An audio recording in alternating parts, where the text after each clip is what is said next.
Hey, what's going on, guys? It's your boy DT, the host of the Ins and Out Need podcast. So today, this special episode, we're going to be doing. For those that do know, I also work with FFSN. I host the Command Time podcast with Kayla and DT.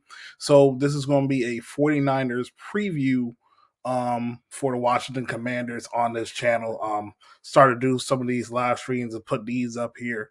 So let's go ahead and get to business. So didn't have an opportunity to talk about the game on Sunday where we lost to the Jets. So just do a little recap up here.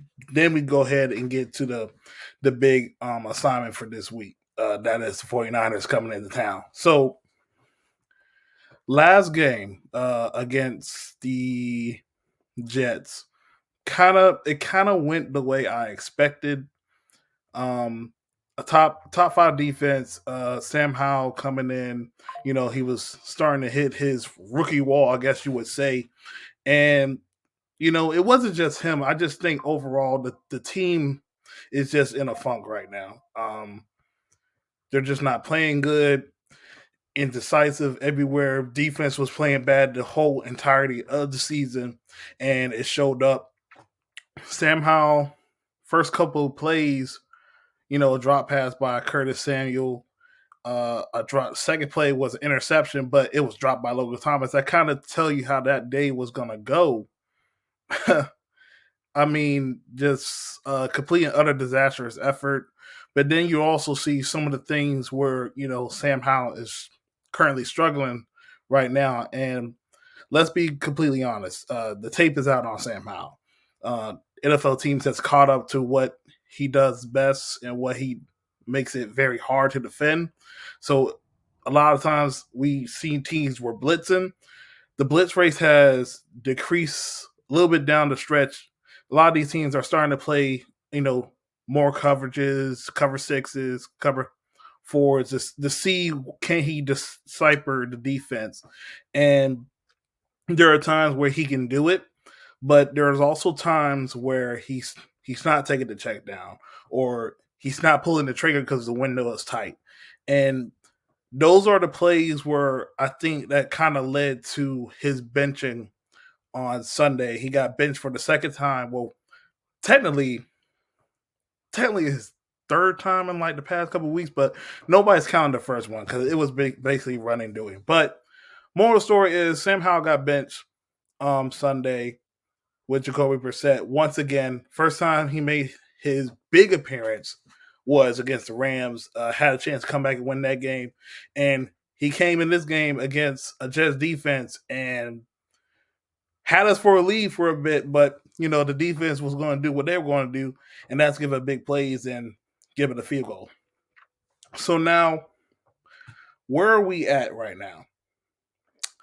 I'm going to be completely honest with you guys. I think where this team is at, in my opinion, it's starting to feel like we're going back to when Ron Rivera first got here.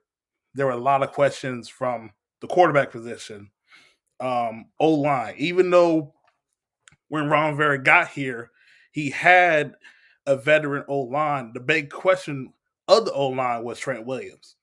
The defense had talented players, but underutilized. And we see in this regime, these guys were underutilized as well. I mean, 2 years of a good defense, 2 years of a completely bad defense, especially with the talent at the defensive front. You traded both your defensive ends, even though they were getting sacks, they were still a part of that bad defense. So wasn't really missing much. The secondary has been in shambles from the safeties, from the corners, overdrafting players in certain spots. Jamin Davis, Emmanuel Forbes, even though Jahan to me is still good, but he's really more of a slot receiver. I think that's going to be questions come this offseason what's to do. But man, this team is just they're in a funk right now.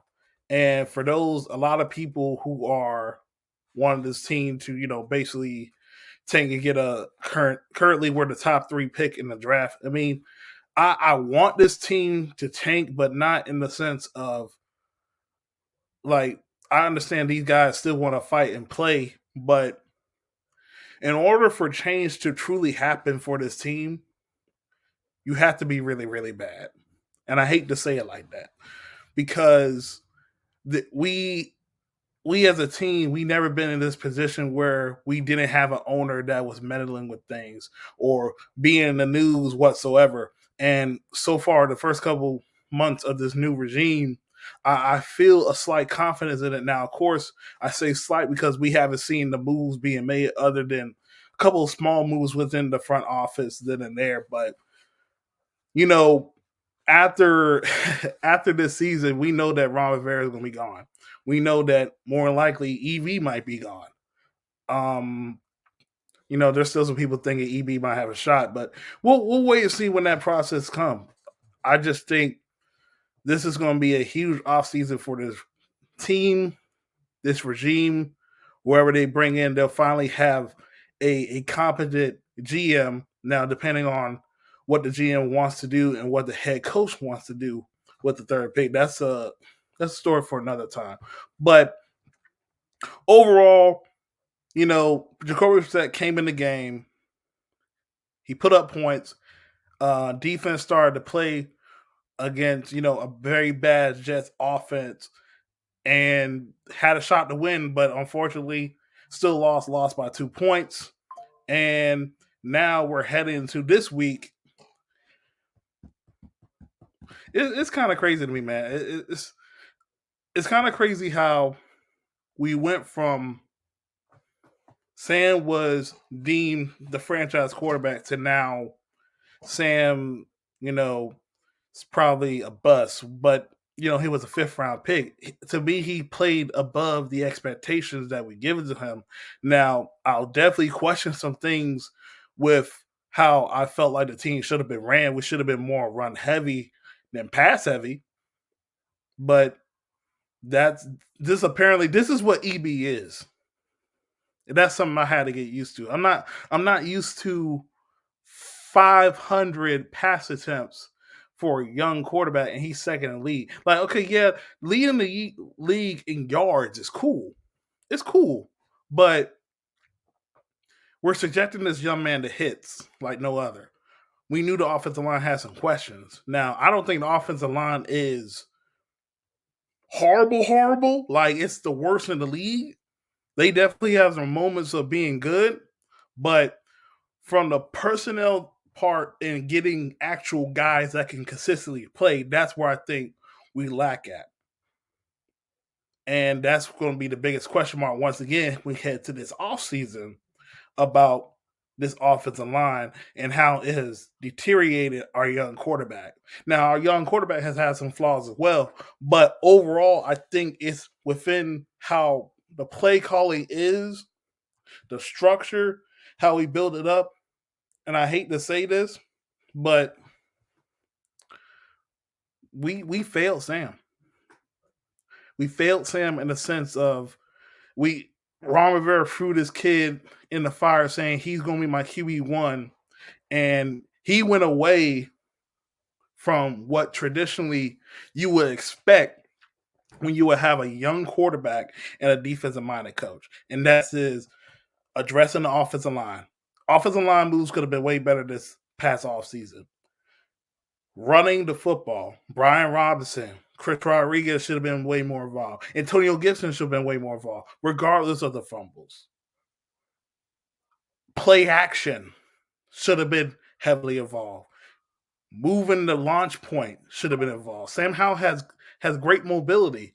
Use bootlegs not only from the shotgun, but under center. That brings a differentiation from your offense, and it has teams to think, okay, how do I stop this team? Like, there EB is not the worst offensive coordinator because there are definitely some things I love, but I'm mad in the fact that there are definitely some things that I felt like he was going to do for this kid, and he just didn't do it. Now, it also could be that Sam Howell doesn't have the full playbook, or he's limiting the playbook, and that's why he be calling these games. I will never know. I will never know what's going on in that because I'm not in that locker room. I'm not in that meeting. You get what I'm saying? I don't know where the disconnect is. Do I think there is a lot on his plate? Absolutely. But there's going to be a time where a quarterback is going to have a lot on his plate regardless. This is the NFL. And I can't sit here and play ticky tack. Now, while I will say this, it does not surprise me that Jacoby Brissett can move this offense. Absolutely not. It is the reason why we wanted to see what Sam Howell could do because he was young, cheap. You were going to have the Jalen Hurts type of plan. And now, right now, we still have question marks at the quarterback position. And Jacoby Brissett is not a needle mover either. He's a veteran. He's been in the league for 7 years. He was the backup to Tom Brady. He was the backup to Andrew Luck. He had an opportunity to start some games there for like 2 to 3 years. I'm not surprised about Jacoby Brissett. I'm not. We give that guy a lot of slack and throw fences and stuff at him, but deep down we knew he could play. It's the reason why we signed him. But he's not the future. You wanted to find out your future, but I think overall, this year, this was the worst year to develop a young quarterback in a lame duck season, year 4 of Ron Rivera, when you had to win. And to make matters worse, your defense that has all the talent, more talent than the offense, where people don't like it or not, worse in the league. The first round pick that you drafted is playing the same amount of snaps as a fullback. Has he got burned like the first couple of games when he played against the DJ Moores, the AJ Browns? Absolutely. But let the kid play. Let him play. Playing cornerback is between playing cornerback and quarterback. They are the hardest positions to play in all of football. And corner, it takes mental toughness and ability to come up with the challenges. And for Ron Rivera to sit the kid, knowing that St. Juice is getting cooked every single game, that's malpractice. Then when he comes in the game, I understand we're playing the Jets, but shoot, like let him play. Like what are we doing? What are we doing in a lame duck year? Letting all these young guys that you drafted, and let's face it, draft class looking bad. Letting these guys sit here and just sit on the sideline, accomplishing absolutely nothing. Quan Martin, he's rebounded from the preseason. I think he's a solid pickup, but I don't know about Ford because they don't play the kid. Stromberg, they had him at guard. They didn't have him at center. You drafted him in the 3rd round. When you draft someone in the 3rd round, they supposed to play. Daniels, I don't even want to talk about him. KJ Henry, he looks like a nice piece, a nice find. I would probably start him next year. Andre Jones, I think he's a little bit solid. I'd like to see more from him, but I think I found a couple pieces. But overall, the past couple of draft classes, investing in developing these players, we have not done it right because we also overdrafted as well. We overthought it. We thought we were the smart people in the room. We took Emmanuel Forbes over Deontay Banks and Christian Gonzalez. First of all, Christian Gonzalez. You feel me? Like that type of stuff. We took Jamie Davis over a Christian Darrisaw, a tackle from Petersburg, VA. I'm just flashing back at some of the stuff that has happened that led to this moment, led to why this team is structurally bad. and it bothers me. It bothers me so much. And the 2020 class, the very first class that Ron Rivera has had, they all peaked their rookie year. After that, you ain't seen nothing good from them. You ain't seen nothing from Chase Young, most definitely, because he's been hurt. He's been playing outside of the defensive calls. Antonio Gibson, uh, after his rookie year, he may have had 1,000 yards, but he fumbles. His vision is bad, and he's not as explosive as I thought. Sadiq Charles, God, Sadiq Charles, man. Sadiq Charles, he got moved to guard. That's cool, but he's been in and out of the lineup. First time he started, he's just a guy. Who else? Who else was in that class? Gandy Golden. We convert him to a tight end. He started to hate the game. He don't even love the game no more. Respectfully. And Cam Curl, probably one of our best and solid picks, but if I had to get in a room where I had a debate about paying him, that's where we'll probably have a different conversation. But solid player. To be honest with you, one of the best picks. One of the best picks, man. But enough of that about that little rant I had. I have to apologize. But oh man, let's go ahead and talk about this game for tomorrow. So Commanders will be playing the San Francisco 49ers. 49ers are coming off of their loss against our cousins from the Midway, the Baltimore Ravens. And I'm going to be honest with you. Brissett is supposed to start. He's supposed to start. Apparently, he got a hamstring. So Sam Howell might be playing tomorrow. So until I hear otherwise, I got Sam Howell playing tomorrow. And I will hate that because I didn't want Sam to play against this type of defense after what he's been through the past couple of weeks. But it is what it is at this point. We're going to have a lot of starters out. Charles Leno, St. Juice, Kendall Fuller. So you're going to see a lot of young guys. You're going to see how do they play, full team evaluation. The 49ers, we know where they at. They're one of the best, if not the best team in the NFC. With Brock Purdy. Brock Purdy had a bad game on Monday night, but I don't expect that to happen this week. I think he finds himself. McCaffrey, George Kittle, Debo, Ayuk, and whoever else is going to have an opportunity with this defense. Now, their defense as well is scary. Chase Young coming back, Trent Williams coming back for this game, back to DC. Man. Whew, you talking about it might be a bloodbath tomorrow. It might be a bloodbath. I might not even watch the game. To be completely honest with you. I might just want to watch for stat pads, some accolades a little bit, but